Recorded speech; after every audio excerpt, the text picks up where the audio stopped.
என் அன்பு பிள்ளையே, உன்னை சூழ்ந்துள்ள துயரங்களையும் சூழ்ச்சிகளையும் எதிர்த்து அதை தகர்க்க செயல்பட்டால் அதற்கு பெயர்தான் தைரியம். அதை மனதில் கொண்டு தைரியமுடைய ஆத்மாவாக எந்த சூழ்நிலையையும் எதிர்கொள்ளும் மன வலிமையையும் நம்பிக்கையையும் வளர்த்துக்கொள். அதற்காக அந்த தைரியத்துடன் உன்னுள் இருக்கும் கோபம், விரக்தி, ஏமாற்றம் ஆகியவற்றால் உன் மனம் காட்டும் தீய எண்ணங்கள் வழியில் செல்ல நினைக்கக்கூடாது. அது உன்னை அழித்துவிடும். நீ யாரையும் பழிவாங்க வேண்டிய அவசியம் இல்லை. அவரவருக்குரிய வினை பயன் அவர்களை நிச்சயம் போய் சேரும். நீ செய்யும் ஒவ்வொரு காரியமும் எனக்கு தெரியாமல் நடக்காது. எதையும் பொறுக்க முடியாமல் மனதில் தேவையற்ற கோணல் சிந்தனைகளை அசை போடுகின்றார். முதலில் அந்த மனக்குப்பைகளை மூட்டை கட்டி தூக்கி எறிந்துவிடு. அப்பொழுதுதான் உன்னால் உன் லட்சியத்தை பற்றியும் உன் வளர்ச்சியை பற்றியும் சிந்திக்க முடியும். கவலைப்பட்டது போதும் குழந்தையே. இனி உன் வாழ்வில் அற்புதங்கள் நிகழ்வதற்கான காலகட்டத்தை நீ நெருங்கிவிட்டாய். அதுவரை சற்று பொறுமையாக இரு. எல்லாம் நல்லதாகவே நடக்கும். பல ஏமாற்றங்களால் நீ மனம் வருந்துகின்றாய். வருந்தாதே.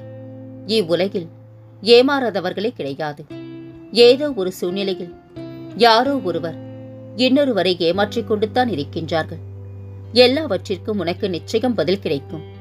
நேர்மையாகவும் உள்ளபூர்வமாகவும் இருக்கும் உன்னை ஏமாற்றியதற்கான அந்த தீவினை நிச்சயம் அவர்களை போய் சேரும்.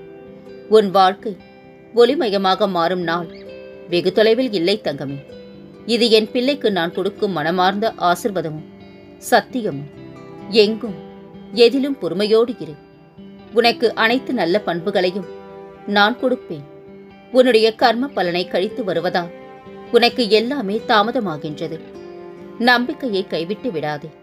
என்னை நம்பு. யார் கைவிட்டாலும் இந்த சாயி ஒருபோதும் உன்னை கைவிட மாட்டேன் தங்கமே. தோல்வி ஏற்பட்டவுடன் தோற்றுவிட்டோமே என்று எண்ணாதே. நீ ஒரு நாள் வென்று விழுவாய். ஆனால் நேரத்தை ஒருபோதும் வீணாக்காதே. அது உன் தோல்வியை பல மடங்கு அதிகரித்துவிடும்.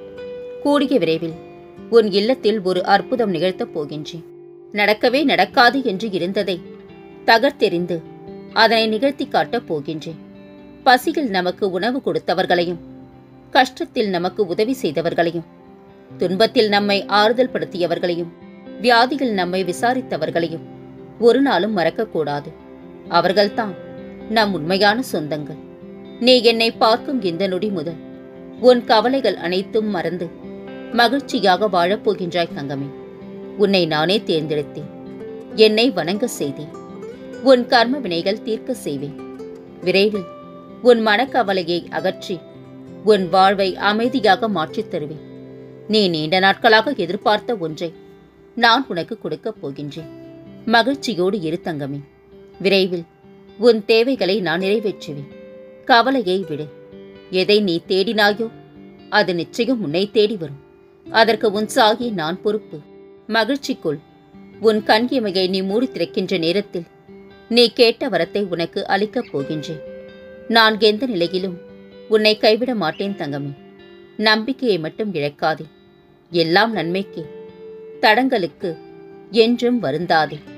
அதிலும் ஏதாவது நன்மை இருக்கும் என்ற நம்பிக்கையோடு செயல்படு. கவலை கொள்ளாதே. இந்த நிலை கூடிய விரைவில் மாறும். அனைத்தையும் உனக்கு சாதகமாக நான் மாற்றி காட்டுவேன். உன் எதிர்காலம் என் கையில் இருக்கின்றது.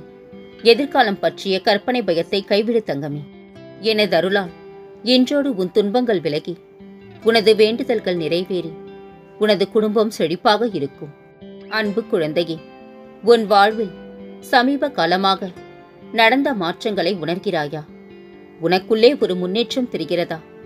விடியலை பயத்தோடு எதிர்கொண்ட நீ இப்போது நம்பிக்கையோடு எதிர்கொள்கின்றா. கொஞ்சம் தைரியமும் கொண்டுள்ளா. உன்னுடைய இந்த எண்ணத்தில் ஏற்பட்ட மாற்றம் பிரபஞ்சத்தில் உனக்கான சூழலை உருவாக்க ஆரம்பித்து விட்டது. இதனை நீ தொடர்ந்து செய்து வா. உன் வாழ்க்கையை நீயே நல்ல எண்ணங்களின் மூலம் செதுக்கப் போகின்றா. என்னுடைய வழிகாட்டுதல் எப்போதும் உனக்கு துணையிருக்கும். நீ செய்யும் புதிய முயற்சிகள் எதுவாக இருந்தாலும் நம்பிக்கையோடு செயல்படு. அது ஜெயமாகும். வெற்றி மற்றும் தோல்வி மனிதனின் மனநிலைத்தான். ஆனால் உன்னுடைய பங்கேற்புத்தான் முக்கியம். இந்த வாழ்க்கையை மகிழ்ச்சியாக வாழ உன் பங்கேற்பு முக்கியம் குழந்தையே. உன் வாழ்விற்கு நீயே நீதிபதியாக இருந்து நீ செய்ய போகின்ற ஒரு செயல் உன் பெற்றோருக்கும் மூதாதையருக்கும் நல்ல பெயரை வாங்கித் தருமா என்று யோசி. வாங்கித் தராது என்றால் அதனை செய்யாதே. அது உன் கர்ம வினையை இன்னும் அதிகமாக்கும். எப்படி என்பதை உனக்கு பின்பு ஒரு நாள் விளக்குவேன். புரிந்து செயல்படு. கடந்த 2 மாதங்களாக உன் புண்ணிய கணக்குகள் அதிகமாகிவிட்டன. எப்போதிலிருந்து நீ எல்லோருடனும் சிரித்த முகத்துடன், உதவும் எண்ணத்துடன், நல்ல எண்ணத்துடன் பேச ஆரம்பித்து விட்டாயோ அப்போதிலிருந்து உன் புண்ணிய கணக்கு ஏற ஆரம்பித்து விட்டது. குழந்தையே, உன் பெற்றோருக்கு தெரியாது என்று நினைத்து கொண்டு தவறான நட்பு கொண்டு தவறான பழக்கங்களை பழகி வருகிறார். உன் பெற்றோருக்கு தெரியாமல் இருக்கலாம். ஆனால் நான் பார்த்து கொண்டிருக்கின்றேன் என்பதை மறவாதே. இப்போதே அதிலிருந்து மீண்டு வந்துவிடு. பின்பு என்னிடம் வந்து கண்ணீர் விடாதே. உன் கவனத்தை நல்ல விஷயங்களில் திருப்பு. நான் உனக்கு துணையிருப்பேன். என்னால் இந்த பாரம் தாங்க முடியவில்லை. என்னை இந்த பூமியில் இருந்து எடுத்துவிடு. இப்படி பிள்ளைகள் வேண்டுவது ஒரு பெற்ற தாய்க்கு எத்தனை வேதனையோ அதைவிட வேதனையை எனக்கு தருகிறது. இந்த உலகம் பலவற்றால் ஆனது. நாம் உயிர் வாழ பஞ்சபூத சக்தியும் தேவைப்படுகின்றது. எல்லாவற்றிற்கும் நேர காலம் தேவைப்படுகின்றது. மழையின் அவசியம் உண்டு என்பதற்காக எப்போதும் மழை பெய்து கொண்டிருந்தால் என்னவாகும் தங்கமே? எல்லாவற்றிற்கும் கால நேரம் தீர்மானிக்கப்பட்டுள்ளது. நீ புரிந்து கொண்டு அனுபவிக்கும் கர்ம வினை வேகமாக தீரும். அது புரியாத வரை வேதனை மட்டுமே இருக்கும்.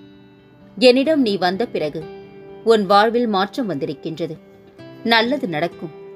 எதிர்மறை எண்ணங்களை விட்டுவிட்டு நேர்மறை எண்ணங்களை வளர்த்துக்கொள். நாள் முழுவதும் உனக்காக நான் எல்லாவற்றையும் செய்கின்றேன். நீ காலையில் 1 நிமிடம் என் வாக்கினை படித்துவிட்டு கேட்டுவிட்டு உன் வேலைகளை பார்க்க ஆரம்பித்து விடுகின்றாய். வேலைகள் ஒரு பக்கம் நடக்க மனதில் உன்னுடைய கவலைகளை ஓடவிட்டு கொண்டே இருக்கின்றாய். நானும் எந்தெந்த ரூபத்தில் எல்லாம் உனக்கு உதவி செய்ய முடியும் என்று முயற்சித்துக் கொண்டிருக்கின்றேன். அலைப்பாயும் உன் மனதால் என் ரூபங்களை அறிய முடியாமல் நான் உனக்கு எதுவும் செய்யவில்லை என்று என்னிடம் குறைகளை கூறுகின்றாய். நானும் நீயும் ஒரே ஆன்மாதான் என்பதை உணராததால் தான் நான் உனக்கு எதுவும் செய்யவில்லை என்று கூறுகின்றாய். உன் மனம் அமைதியாகும் போது நான் உனக்கு செய்யும் நன்மைகளை நீ நிச்சயம் உணர்வாய். உன் வாழ்வின் எந்த ஒரு தருணத்தில் நான் இருப்பதை நீ உணர்ந்தாய். உனக்கு ஞாபகம் இருக்கின்றதா? உன்னிடமிருந்து அதை கேட்பதற்காகவே வந்துள்ளேன். உன் மனதில் இந்த நொடி மிகுந்த பாரம் இருக்கின்றது. அதை நான் உணர்கின்றேன். உன் பாரத்தை இப்போதே இங்கே வார்த்தைகளாக இறக்கிவை. அதை தூக்கி சுமக்காதே தங்கமே. இத்தந்தையின் முன் மண்டியிட்ட பின் வேறெந்த மானிடன் முன்னும் மண்டியிடும் நிலை உனக்கு எப்போதும் வராது தங்கமே. பொறுமையோடும் நம்பிக்கையோடும் இரு. உன் வாழ்விற்கான மாற்றங்களை ஏற்படுத்தப் போகின்றேன். இனி வாழ்க்கையில் நடக்காது என நினைத்து நீ வருந்திய காரியத்தை உன் சாயப்பா உனக்காக நடத்தித்தரப் போகின்றேன். அதை கொண்டு மகிழ்ச்சியாக இரு. நீ ஏங்கிய ஒன்றை தரப்போகின்றேன். பல நாள் போராட்டம் முடிவுக்கு வரப்போகின்றது. உன் பார்வையில் என் வாழ்க்கை பிரகாசிக்கின்றது அப்பா என்று என் மீது இவ்வளவு அன்பு கொண்ட என் பிள்ளையை நான் ஒருபோதும் கைவிட மாட்டேன் தங்கமே. என் பார்வை உன் மீதும் உன் குடும்ப உறுப்பினர்கள் மீதும் உன் பிள்ளைகள் மீதும் எப்போதும் இருக்கும். உங்கள் அனைவரையும் கவசமாக நான் பாதுகாத்து நிற்கின்றேன். கலங்காதே தங்கமே. நான் உன்னை கடுமையான சோதனைகளுக்கு உட்படுத்திய போது என் மீது உனக்குள்ள நம்பிக்கையும் பொறுமை மற்றும் பக்தியும் பல மடங்கு உயர்ந்துள்ளது. அதன் கைமாறாக உன் விருப்பத்தை நிறைவேற்றி ஓர் உயர்ந்த நிலைக்கு உன்னை இட்டுச் செல்லப் போகின்றேன். என் ஆசிகள் உனக்கு எப்போதும் உண்டு தங்கமே. என் பதிலுக்காக காத்திருக்கின்றா. மஞ்சள் ஆடை அணிந்து என் துவாரகா மாயிக்கு வா. நான் உன்னை ஆச்சரியப்படுத்துவேன். பசியில் நமக்கு உணவு கொடுத்தவர்களையும், கஷ்டத்தில் நமக்கு உதவி செய்தவர்களையும், துன்பத்தில் நம்மை ஆறுதல் படுத்தியவர்களையும், வியாதியில் நம்மை விசாரித்தவர்களையும் ஒரு நாளும் மறவாதீர்கள். அவர்கள்தான் நம் உண்மையான சொந்தங்கள். குழந்தையே, நீ என்னை பார்க்கும் இந்த நொடி முதல் உன் கவலைகள் அனைத்தும் மறந்து மகிழ்ச்சியான வாழ்க்கையை வாழப் போகின்றாய். உன்னை நானே தேர்ந்தெடுத்தேன். என்னை வணங்க செய்தேன். உன் கர்ம வினைகள் தீர்க்க செய்வேன். விரைவில் உன் மனக்கவலை அகற்றி உன் வாழ்வை அமைதியாக மாற்றித் தருவேன். நீ நீண்ட நாளாக எதிர்பார்த்த ஒன்றை நான் உனக்கு தருவேன். மகிழ்ச்சியோடு இரு. விரைவில் உன் தேவைகளை நான் நிறைவேற்றுவேன். கவலையை விடு. எதை நீ தேடினாயோ அது உன்னை தேடி வரும். செய்வினை என்பது நிச்சயமான ஒன்று. நீங்கள் யாருக்கு எதை செய்தாலும் அது இரட்டிப்பாக திரும்ப கிடைக்கும். அது நன்மையாக இருந்தாலும் சரி, தீமையாக இருந்தாலும் சரி. எதிர்காலத்தை குறித்து நாம் கலங்கும் போதெல்லாம் நாம் நினைவில் கொள்ள வேண்டியது, இதுவரை நடத்தியவர் இனியும் நடத்துவார் என்று. நம் எண்ணங்கள் யாவும் பிறருக்கு எந்த வகையிலும் துன்பம் தருவதாக இருக்கக்கூடாது. பிறருக்கு நன்மையையும் ஆறுதலையும் தரக்கூடியதாக இருக்க வேண்டும். நீ விரும்பிய வாழ்க்கையை இன்றே நான் அமைத்துக் கொடுப்பேன். இனி வளமோடு வாழப்போகின்றாய் தங்கமே. பலனை எதிர்பார்த்து நன்மை செய்யாதே. உனக்கான பலன் கிடைக்க வேண்டிய நேரத்தில் கிடைக்கும். இறை நம்பிக்கையுடன் இரு. துன்பமாக நீ காண்பது எதுவும் துன்பம் இல்லை. அவைகள் உன் கண்முன்னே தெரியும் மாயைகள். அவற்றை உண்மை என்று நம்பி நீ கண்ணீர் சிந்தாதே. உண்மையில் உன் வாழ்வில் இன்பம் உள்ளது. அதை விரைவில் உனக்கு வெளிப்படுத்துவேன். வலிமையும் உணர்ச்சியும் சாதிப்பதை விட பொறுமையும் காலமும் அதிகமாக சாதித்துவிடும். என்னை வேறெங்கும் தேடாதே. உன் கண்களை மூடி முழு மனதோடு என்னை நினைத்துப்பார். நான் உன்னோடு தான் இருக்கின்றேன் குழந்தையே. இனிப்பான நிகழ்வுகள் இல்லத்தில் நடக்கும். உன் மனவலி போக்கி உன் முகத்தில் புன்னகை மலர செய்யும் செய்தி ஒன்று உன்னை தேடி வரும். இந்த நொடியை என்னிடம் ஒப்படைத்துவிட்டு மகிழ்ச்சியாக இரு. நான் கொடுக்கப் போகும் இன்பத்தை ஏற்றுக்கொள்ள தயாராக இரு. என் தங்கமே, உன் ஆழ்மனதின் அற்புத சக்தியால் அடைய முடியாதது எதுவும் இல்லை. பிரபஞ்சம் என்றும் பாகுபாடு பார்ப்பதும் இல்லை. இங்கு எல்லோராலும் எல்லாமும் முடியும். மனதில் நம்பிக்கையுடன் முயற்சியை கைவிடாமல் தொடர்ந்து முன்னேறி செல். இதுவரை செய்த அனைத்து முயற்சிக்கும் இனி பல மடங்காக பலன்களை பெறுவார். இதுவரை விரும்பிய அனைத்தையும் இனி ஒவ்வொன்றாக பெறுவார். இதுவரை வாழ்ந்ததை விட இனி சிறப்பாக வாழ்வார். பிறர் கேலி செய்கின்றார்களே என்று பின்தங்கி விடாதே. முன்னேறி சென்று திரும்பிப்பார். அவர்கள் அதே இடத்தில் வேறொருவரை கேலி செய்து கொண்டிருப்பார்கள். மனதில் உள்ள குழப்பங்களை எண்ணி கவலை வேண்டாம். எல்லாம் சரியாகிவிடும். இனி உன் வாழ்க்கை சந்தோஷமாகும். என் மீது நம்பிக்கையுடன் இருப்பவர்களை நான் ஒருபோதும் கைவிட மாட்டேன். ஏன் இந்த கலக்கம்? நான் உன்னோடு தான் இருக்கின்றேன். நான் உன்னை கைவிடவில்லை. ஏன் பதறுகிறாய்? வாழ்க்கை முடிந்து போய்விடவில்லை. இப்போது நீ உற்சாகமாக ஆரம்பித்தாலும் உன்னால் அடுத்த கட்டத்தை எட்டி பிடிக்க முடியும். கலங்காதே.